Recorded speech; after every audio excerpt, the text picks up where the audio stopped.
আসসালামু আলাইকুম দর্শক।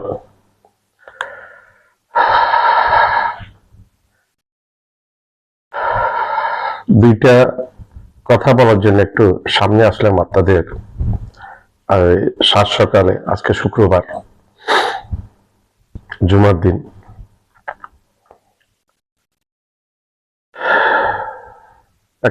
দুই একটা শব্দ আছে, যেমন ধৈর্য, সহিষ্ণুতা, ভদ্রতা, সময়ের জন্য অপেক্ষা। এগুলা মানুষের ব্যক্তিগত জীবনে বলেন, সামাজিক জীবনে বলেন, রাজনৈতিক জীবনে বলেন, দেশের জীবনে বলেন, সারা দেশের জন্য বলেন, এটা ভেরি বিগ ফ্যাক্টর। এটা অনেক বড় একটা ফ্যাক্টর কাজ করে। 2 দিন পূর্বে আমরা যে ঘটনার পুনরাবৃত্তি হলো গোপালগঞ্জে, আমরা দেখলাম। এর পূর্ব ডক্টর ইউনূসের ক্ষমতায় আসার পরে আমরা দেখেছি মহিলা পর্যন্ত গিয়ে দা দিয়ে সেনাবাহিনীর গাড়িকে টুকরা টুকরা কোপায়ে এটাকে ক্ষত বিক্ষত করেছে গাড়ির। পরিণামে কি হয়েছে? পরিণামে সেনাবাহিনী রাত্রে সারা গোপালগঞ্জ ধরে ঘিরে ফেলেছে। ঘিরে এমন ভাবে থেরাপি দিয়েছে, তারা এত তাড়াতাড়ি ভুলে যাওয়ার কথা না, কিন্তু কেন তারা এত তাড়াতাড়ি ভুলে গেল? আওয়ামী লীগের রাজনীতি, আওয়ামী লীগ বিগত 15 বছরের কথা বলি, তার আগের কথা বাদ দিয়ে এটা অনেক লম্বা হয়ে যাবে। বিগত 15 বছর এই আওয়ামী লীগ ভোটারবিহীন ইলেকশন করেছিল, ভোট ছাড়া নির্বাচন করেছিল, ভোট ছাড়া দিনে ভোট রাত্রে করেছিল, ভোটারবিহীন ইলেকশন করেছিল, দামি প্রার্থী দিয়ে ইলেকশন করেছিল। পুরোপুরি ভারতের প্রেসক্রিপশনে, ভারতের একটা অঙ্গরাজ্যে ছিলাম আমরা। ভাগ্য ভালো যে 2024 সালের 5 অগস্ট যদি তক্তাপলট হয়ে শেখ হাসিনা গদিচ্যুত হয়ে পালিয়ে, জীবন নিয়ে পালিয়ে দিল্লির বুকে গিয়ে আশ্রয়, মোদির কাছে গিয়ে আশ্রয় না নিতেন, তাইলে হয়তো মারা পড়তেন। উনি পরিবার সহ, শেখ রেহানা ছিলেন, যারা যারা ছিলেন সবাই মারা পড়তেন। এটা একবারে নির্দ্বিধায় বলা যায়। 700 বছর আগে নাকি এই বাংলাদেশ থেকে আরেকজন রাজা পালিয়ে গিয়েছিল। এটা 2024 সালে বাংলাদেশ থেকে একটা রানী পালিয়ে গিয়েছিল 5 অগস্ট দুপুরে হেলিকপ্টার করে। সেটার নাম হচ্ছে শেখ হাসিনা, স্বৈর শাসক। 500 না 700 না 800 বছর সম্ভবত, এই সময়টা একটু কনফিউশন হচ্ছে, আমি ভুলে গেছি, আগে জানতাম। সম্ভবত 800 বছর। 800 বছর পূর্বে আরেকজন রাজা পিছনের দরজা দিয়ে নদীপথে চলে গিয়েছিল পালিয়ে। তার নাম হচ্ছে রাজা লক্ষণ সেন। 800 বছর পরে আবার 2024 সালে 5 অগস্ট একই ঘটনা ঘটলো।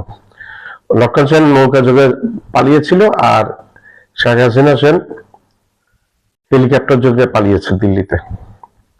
এবং ওইখানে অনেক কিছু, অনেক কথাবার্তা শেখ হাসিনার শোনা যায়, এবং অনেক অহংকারী কথাবার্তা, সেগুলো এখনো আছে। ভিডিও ট্যাপ, অডিও ট্যাপ ছাড়ে। এটা বলার অপেক্ষা রাখে না। ভারত একটা গণতান্ত্রিক দেশ নিজেকে বলে, কিন্তু বর্তমানে গণতন্ত্রের গ পর্যন্ত উপস্থিত নাই ওইখানে।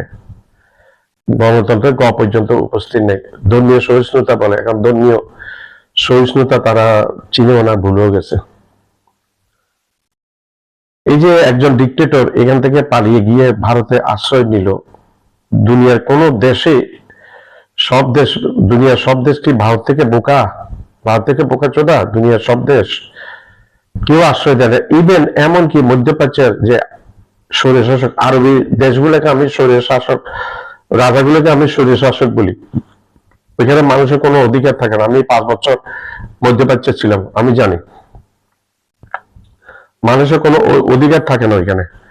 অধিকার বলতে মানুষের কিছুই থাকে না ওই স্বৈর রাজাদের কাছে।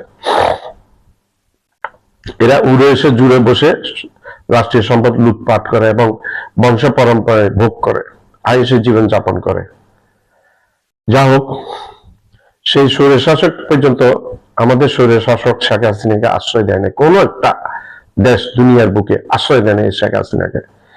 ভারত পড়েছে বিপদে, বাদ দিয়ে ভারত চেয়েছিল লন্ডনে ইয়ে করার জন্য, লন্ডন ব্রিটেন অস্বীকার করেছে, যার কারণে শেখ হাসিনাকে ভারতে আশ্রয় দিয়েছে। ভারতে আছে, এখন অব্দি ভারতে আছে। শেখ হাসিনার বিরুদ্ধে বিভিন্ন রাজনৈতিক হত্যা মামলা চলছে। জাতিসংঘের হিসাব অনুযায়ী জাতিসংঘ যেটা ডিক্লেয়ার করেছে, হত্যাকাণ্ডের মূল হোতা যে নির্দেশদাতা এবং মানবাধিকার চরম লঙ্ঘন করেছে শেখ হাসিনা, নির্দেশ দিয়েছে হত্যাকাণ্ড ঘটানোর, গুলি করার।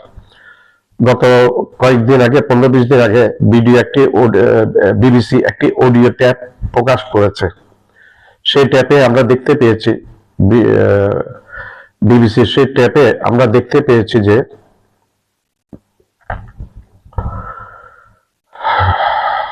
স্পষ্ট শেখ হাসিনা নির্দেশ দিচ্ছেন গুলি করার জন্য। স্পষ্ট, একদম স্পষ্ট শোনা গেছে। বিবিসি চ্যালেঞ্জ ছুড়ে দিয়ে বলেছে তারা অনেক পরীক্ষা নিরীক্ষা, তাদের সাউন্ড ল্যাবে, তাদের যে ল্যাব আছে, অনেক পরীক্ষা নিরীক্ষা করেছে। এটা অরিজিনাল শেখ হাসিনার সাউন্ড, আওয়াজটা অরিজিনাল শেখ হাসিনার আওয়াজ। তারা চ্যালেঞ্জ দিয়েছে, এখানে কোনো এডিট নেই, এর কোনো কারসাজি নেই, কোনো কিছু নেই, অরিজিনাল শেখ হাসিনা। শেখ হাসিনার রাজনীতিতে একবার কখনো একবার প্যারেক মেরেছিল জাতিসংঘ, 1400 মানুষ হত্যাকাণ্ডের নায়িকা বলে, মানবাধিকার লঙ্ঘনকারী বলে। তারপর বেশ কয়েক মাস পরে বিবিসি একেবারে শেষ প্যারেকটা টুকে দিল শেখ হাসিনার কফিনে, এই অডিওটা প্রেস করে।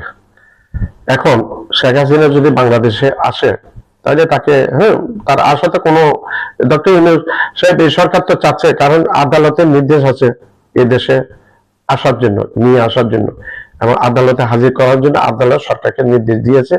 সেই সূত্র মতে ভারতকে সম্ভবত 2বার চিঠিও দিয়েছে। ভারত স্বীকার করেছে চিঠি পেয়েছে, কিন্তু কোনো জবাব দেয়নি ভারত। তো দিন সবারই এক যায় না, ভারতকে বলছে দিন সবারই এক যায় না। তোমাদের অনুপ চেটিয়া, পরেশ বড়ুয়াকে কিন্তু শেখ হাসিনা সরকার তোমাদের সাথে যে বন্দি বিনিময় চুক্তি আছে, প্রত্যাপন চুক্তি, বন্দি প্রত্যাপন চুক্তি, সেই চুক্তি অনুযায়ী ফেরত দিয়েছিল। কিন্তু তোমরা ওই আইনটা এখনো বলবৎ আছে, কিন্তু তোমরা ওই আইনের ফাঁকফোঁকে দেখে এখনো তোমরা দাও না। জাতিসংঘ ডিক্লেয়ার করে দিয়েছে এবং বিবিসিও প্রকাশ করে দিয়েছে, এবং ভারতের জনমত সম্পূর্ণ মোদির বিপক্ষে চলে গেছে শেখ হাসিনা ইস্যুতে।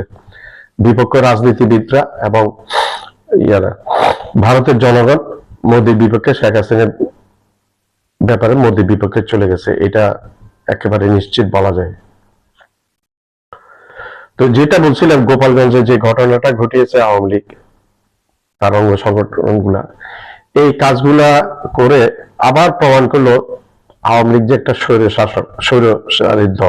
স্বৈরশাসকের দল, সেটা প্রমাণ করলো। কিন্তু এই আওয়ামী লীগের পূর্ব ইতিহাসে একটু যায়, আওয়ামী লীগ কিন্তু সৃষ্টি করেছিল হোসেন শহীদ সোহরাওয়ার্দী ও মাওলানা ভাসানীর মাধ্যমে। তখন আওয়ামী লীগ নামটা ছিল না, ছিল আওয়ামী মুসলিম লীগ। পরবর্তীতে যে কোনো কারণে মুসলিম শব্দটা বাদ দিয়ে আওয়ামী লীগ নামকরণ হয়েছে। হোসেন শহীদ সোহরাওয়ার্দীর পরে মাওলানা আব্দুল হামিদ খান ভাসানীর পরে শেখ মুজিব এই আওয়ামী লীগের দায়িত্ব নিয়েছে এবং স্বাধীনতা যুদ্ধ পর্যন্ত উনি দায়িত্ব ছিলেন। এরপর 75 ওনার খুন হওয়ার আগে পর্যন্ত দায়িত্বে ছিলেন। উনি বহুদলীয় গণতন্ত্রের জন্য প্রকৃতপক্ষে সংগ্রাম করেছিলেন, মনে হয় না সংগ্রাম করেছিলেন, কিন্তু উনি ক্ষমতা আসার পরে উনি 3.5 বছর ক্ষমতায় ছিলেন। 2-2.5 বছরের মাথায় উনি বাকশাল কায়েম করেছেন এবং একদলীয় সব দলগুলো ব্যান করে দিয়ে উনি স্বৈরাচারে পরিণত হয়েছেন। বাংলাদেশে একজন বিখ্যাত স্বৈরাচার হয়েছেন উনি, প্রথম স্বৈরাচার বাংলাদেশে। এবং প্রথম যে ক্রসফায়ার যেটা শেখ মুজিব করেছিলেন, সেটা হচ্ছে সিরাজ শিকদার শেখ মুজিবের কড়া সমালোচনা করতেন এবং বামপন্থী নেতা, সর্বহারা নেতা। তো এই শেখ মুজিব সিরাজ শিকদারকে দিয়ে প্রথম ইতিহাস সৃষ্টি করলেন, এনকাউন্টারের জনক বলা হয় শেখ মুজিবকে। আর বাংলাদেশের প্রথম স্বৈরশাসক হচ্ছে শেখ মুজিবুর রহমান। 1975 সালে 15 আগস্ট করুণ পরিণতি হয়েছে পুরো পরিবার, সেনাবাহিনীর বিদ্রোহের কারণে পুরো পরিবার নিহত হয়েছে। শুধু শেখ রেহানা, শেখ হাসিনা এবং শেখ হাসিনার হাজবেন্ড ডক্টর ওয়াজেদ, ওনারা বাইরে ছিলেন বিদায় জার্মানি ছিলেন বিধায় বেঁচে গেছিলেন, নাইলে ওই সময় থাকলে কবরে চলে যেতেন। ওই সময় মা বাবার সাথে ছোট রাসেল রেহাই পায়নি।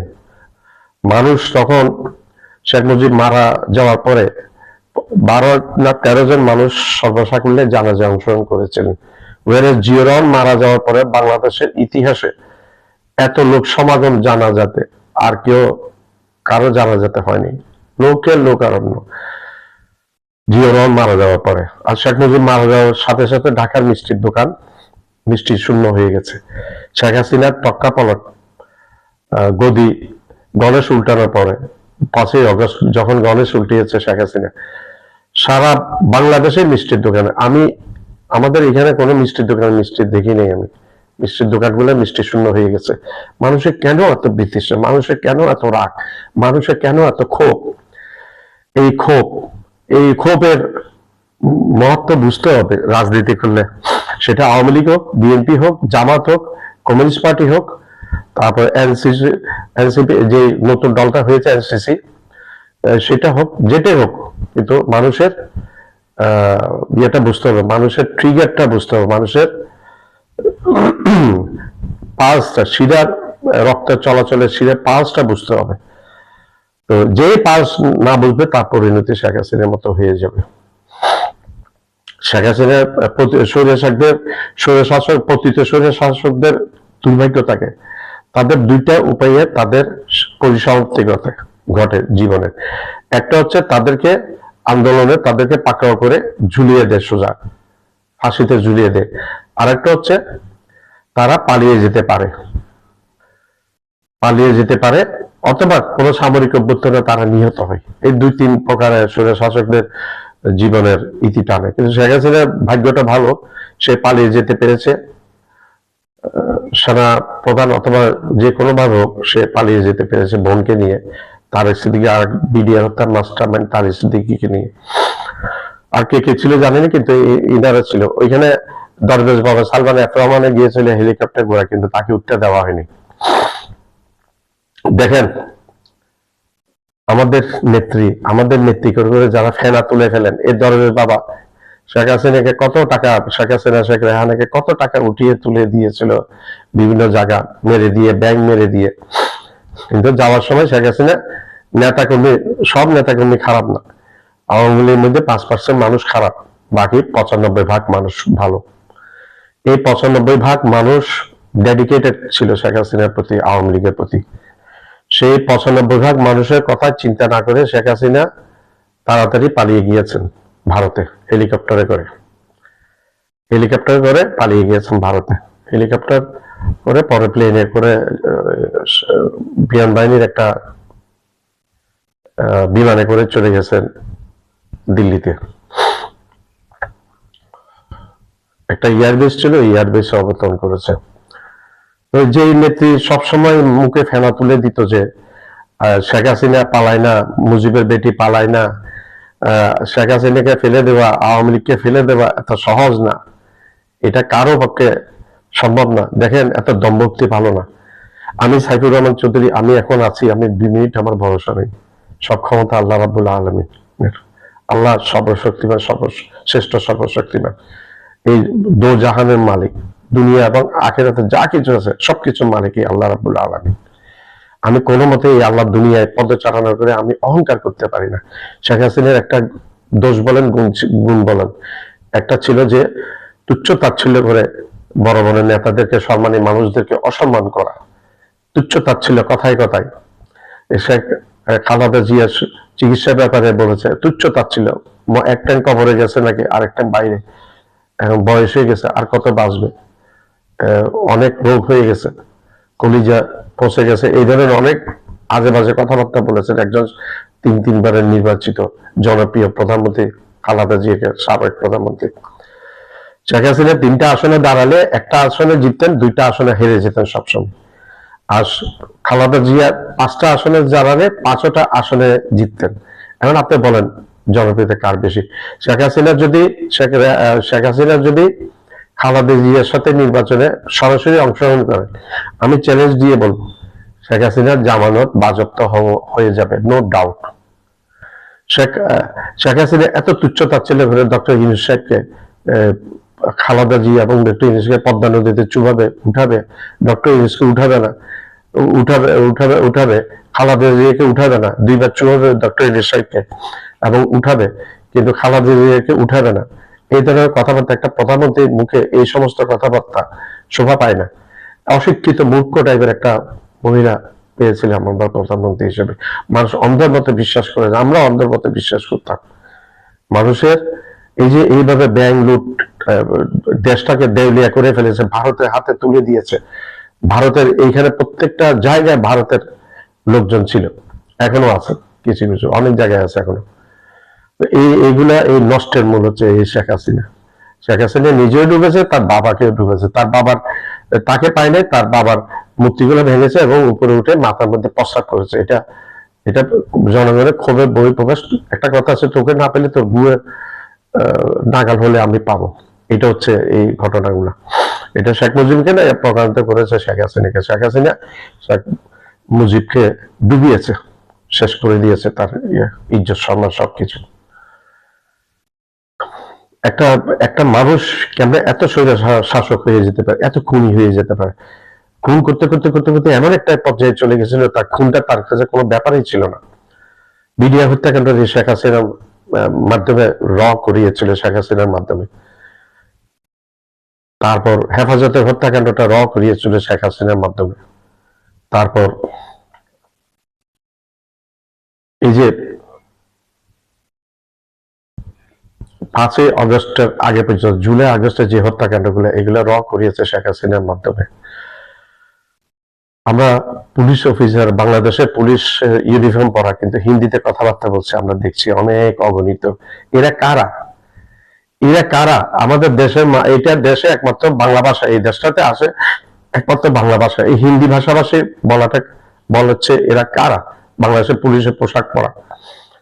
এখনো শোনা যাচ্ছে সেনাবাহিনীতে নাকি 4 জন আছে ভারতীয়। সরকারের উচিত এদেরকে চুক্তি থাকলে চুক্তি ক্যান্সেল করুক, এদেরকে দেশে ওদের দেশে ফেরত পাঠিয়ে দিক। কারণ আমাদের দেশ এই ভারতীয় এই সমস্ত গোয়েন্দাদের দ্বারা নিরাপদ নয়। ইরান যেমন ইসরায়েলের জন্য নিরাপদ হয় না, আমরা ভারতের জন্য নিরাপদ নয়, কোনোদিন নিরাপদ। ভারত আমাদের বিগত পাকিস্তান যখন ছিল, আমরা ইস্ট পাকিস্তান যখন ছিলাম, তখনও ভারত আমাদের বন্ধু ছিল না। বাংলাদেশ স্বাধীন হওয়ার পর 53 বছরে আমাদের কোনো বন্ধু না ভারত। একটা শত্রু রাষ্ট্র, বাংলাদেশের সবচেয়ে বড় শত্রু রাষ্ট্র, সেটা হচ্ছে ভারত। আর একটা হচ্ছে এই সামনে ভারত আমাদের কোনোদিন বন্ধু হতে পারবে না, হবেও না। ভারত চাচ্ছে আমাদেরকে গিলে খাওয়ার জন্য, আমাদেরকে তাদের সিকিমকে যেভাবে নিয়ে গেছে, এইভাবে আমাদেরকে নিয়ে নেওয়ার জন্য, হায়দ্রাবাদকে যেভাবে নিয়ে নিচ্ছে, এইভাবে আমাদেরকে নিয়ে না। আমরা এগুলো সব বুঝি, কিন্তু এটা বাংলাদেশ। এটা এই জাতিটাকে কেউ সহজে হজম করতে পারে না, হজম করতে পারবেও না কোনোদিন। জীবন দিবে কিন্তু হজম করতে পারবে না। তো পরিশেষে বলতে হবে, আওয়ামী লীগ আরো এক ধাপ, আরো অন্তত 5 বছর ধরে পিছিয়ে গেল গত 3 দিন আগের ঘটনার জন্য। যদি ধরতাম যে 10 বছর পরে রাজনীতি করবে, তাহলে আরো 5 বছর যোগ করেন, 15 বছর মানুষ চাইবে না। কারণ যে দল ক্ষমতায় এখন নাই, তারা সারা বাংলাদেশে বিশৃঙ্খলা, বাইরে থেকে লোক এনে ভাড়া করে, গোপালগঞ্জ কি ভাই বাংলাদেশের বাইরে? এখন কেমনে ঠেলা বুঝতেছো, রাতে এখন সেনাবাহিনী ঢুকে পুরো রেড দিয়ে এখন পাশা লাল টাল করে ফেলছে, পুকুরে পর্যন্ত জাম দিচ্ছে এই ছাত্রলীগ নামধারী, আওয়ামী লীগ নামধারী লোকজন। এটা বুড়া গাড়িওয়ালা, সে পর্যন্ত সে ধরা পড়েছে, আর্মির গাড়িতে বসিয়েছে তাকে। এগুলা, এইভাবে একটা দল কোনোদিন দেশের ক্ষমতা আসতে পারে না। আজকে আওয়ামী লীগ ধরেন, আওয়ামী লীগ ইলেকশন আসলো, নিরপেক্ষ একটা ইলেকশন হলো, বেশি থেকে বেশি 2-1টা সিটের বাইরে আওয়ামী লীগ পারে না, এটা একেবারে লিখে বলে দিতে পারবো। ভাই আমরা আওয়ামী লীগ বিরোধী না, আমরা বিএনপি বিরোধী না, আমরা জামাত বিরোধী না, আমরা কোনো রাজনীতি বিরোধী মানুষ না। আমরা চাই এই দেশটা সুস্থভাবে গড়ে উঠুক, এই দেশটা সুন্দরভাবে চলুক, এই দেশের অর্থনীতি দাঁড়াক। কি অবস্থা রেখে গেছিল এই শেখ হাসিনা এই দেশটাকে? হ্যাঁ, একটা তলাবিহীন জুড়ি, এই যে কিসিঞ্জার বলেছে, সেই অবস্থায় জুড়ি ছিল, তলা ছিল না এই দেশের। আজকে ডক্টর ইউনূস সাহেব অর্থনীতিবিদ, নাম করা, বিশ্বজোড়া যার খ্যাতি, যাকে শেখ হাসিনা তুচ্ছ ছিল, পদ্মা সেতুতে ডুবাবেন, তারপর এই 7 তলাতে ওনার বিচার কাজ চলছে। 85 বছর একজন বৃদ্ধ ইয়েটা বন্ধ করে দিয়েছে, লিফটটা বন্ধ করে দিয়েছে। কি কষ্টটা দিয়েছে এই বৃদ্ধকে, আল্লাহ গজব এই শেখ হাসিনার উপর পড়েছে।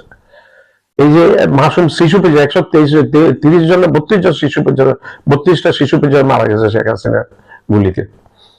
আল্লাহর গজব কোথায় যাবে? এই যে বিডিআর হত্যাকাণ্ডের সময় তারপর পরে রোজা ছিল, আহা এত কান্না, তাদের আত্মীয় স্বজন, বউ স্বামী, তাদের বউ, তাদের সন্তান, তাদের আত্মীয় স্বজন, তাদের মা, এই অফিসারদের মা কান্না, এগুলা আমরা সহ্য করতে পারি না। এগুলো আল্লাহর আরশে গিয়ে ঠিক আছে।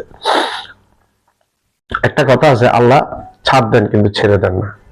আল্লাহ ছাড় দিয়েছেন কিন্তু ছেড়ে দেন না শেখ হাসিনা। এত নৃশংস হত্যাকাণ্ড, এটা ওনাকে বাংলাদেশে হিটলার বলে, বাংলাদেশে মুসলিম বলে হিটলার বলে, লোকজন বলে ভাই হিটলার।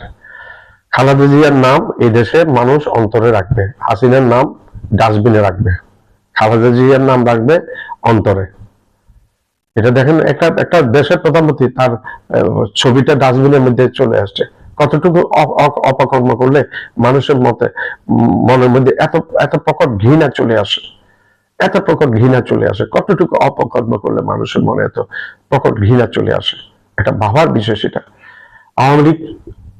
আওয়ামী লীগকে মানুষের মনে করে এটা বাংলাদেশের কোনো রাজনৈতিক দল না, এটা ভারতের বিজেপির, এটা একটা বি টিম, বাংলাদেশের ভারতীয় বিজেপি শাখা, বাংলাদেশের ভারতীয় রয় শাখা বাংলাদেশের মানুষজন এটাই মনে করছে এখন। আমাকে আপনারা ভুল বুঝবেন না, দেখেন আমি রাজনীতি করি না আর দেশকে ভালোবাসি। দেশের বিপক্ষে যারা যাবে তাদের বিপক্ষে আমরা থাকবো। আমি না, বাংলাদেশে এখন সব মানুষের এই হাসিনার ম্যাক্সিমাম 80% মানুষ এখন একবারে ফেলে দিলে 80% মানে 85% মানুষ হাসিনা বিরোধী, বাংলাদেশের ভারত বিরোধী। ভারত আমাদের কেন, ভারত আমাদের বন্ধু ছিল, আমি একটু আগে বলছি। এই দেশটা হচ্ছে এই দেশ মুসলমান বিরোধী, মুসলমান বিদ্বেষী নরেন্দ্র মোদী। ইসরায়েলকে জাহাজে ভর্তি করে করে অস্ত্র পাঠিয়েছে এই নরেন্দ্র মোদী। সেই অস্ত্রগুলো ব্যবহার হয়েছে গাজাতে, গাজাকে সব মানুষ মেরে ফেলার জন্য এই ভারতীয় অস্ত্র ব্যবহার হয়েছে। আজকে যদি নেতানিয়াহুর বিচার হয়, শুধু নেতানিয়াহুর বিচার না, আমেরিকার প্রেসিডেন্টের বিচার হতে হবে নেতানিয়াহুর সাথে, আর এই নরেন্দ্র মোদীর বিচার হতে হবে নেতানিয়াহুর সাথে। নরেন্দ্র মোদীর সমান এই গাজাতে হত্যাকাণ্ডের সহযোগী। এমনি তো নরেন্দ্র মোদীকে গুজরাটে কষায় বলে 1000 মুসলমান নাকি হত্যা করেছেন গুজরাটে, তার বিরুদ্ধে আমেরিকাতে স্যাংশন ছিল, সে গুজরাটের মুখ্যমন্ত্রী থাকা অবস্থায় ওইখানে যেতে পারত না। যেই মাত্র প্রধানমন্ত্রী হয়েছে তখন আমেরিকা এই স্যাংশনটা লিফট করেছে, তুলে দিয়েছে ভারতের প্রধানমন্ত্রী হওয়ার পরে। কাশ্মীরে অগণিত হত্যাকাণ্ড চালাচ্ছে, মণিপুরে হত্যাকাণ্ড চালাচ্ছে এই নরেন্দ্র মোদী, অমিত শাহ। এই অমিত শাহ নরেন্দ্র মোদী প্ররোচনে শেখ হাসিনা এখানে তাণ্ডব চালিয়েছিল। আজকে এতটা বছর আজকে শেখ হাসিনা তাণ্ডব চালিয়েছিল এইখানে, এই দেশটাতে, এই দেশটাকে শেষ করে দিয়েছে। আর ভাগ্য ভালো, আর যদি একটা বছর পেত তাইলে ভারতীয় সেনাবাহিনী ঢাকাতে একটা বড় একটা ক্যাম্প বানাতো, কয়েক ডিভিশন সৈন্য থাকতো, তখন আর করার কিছু থাকতো না, তখন এই দেশ সম্পূর্ণভাবে পরাধীন হয়ে যেত। আল্লাহ বাঁচিয়েছে, আল্লাহ সহায়। এই দেশের মানুষ ধর্মপ্রাণ মানুষ, আল্লাহ এই দেশের মানুষের পক্ষে থাকবে, এই দেশের পক্ষে থাকবে। এই দেশকে বিতা যেতে দিবে না আল্লাহ রাব্বুল আলামিন, আমাদের সেই বিশ্বাস প্রকট আছে। আওয়ামী লীগের উচিত যেভাবে রাজনীতি করেছে এইভাবে আওয়ামী লীগ আর আসতে পারবে না। আওয়ামী লীগ আসতে পারবে না। আওয়ামী লীগ সহনশীল দল নয়। আওয়ামী লীগ একটা সরাসরি হত্যাযজ্ঞ চালানো একটা দল, হত্যাযজ্ঞ চালাতে বেশি পছন্দ করে এই আওয়ামী লীগ। আমার চ্যানেলটা লাইক করবেন, সাবস্ক্রাইব করবেন, শেয়ার করবেন, বেল আইকনটা প্রেস করবেন, সাবস্ক্রাইব করতে ভুলবেন না।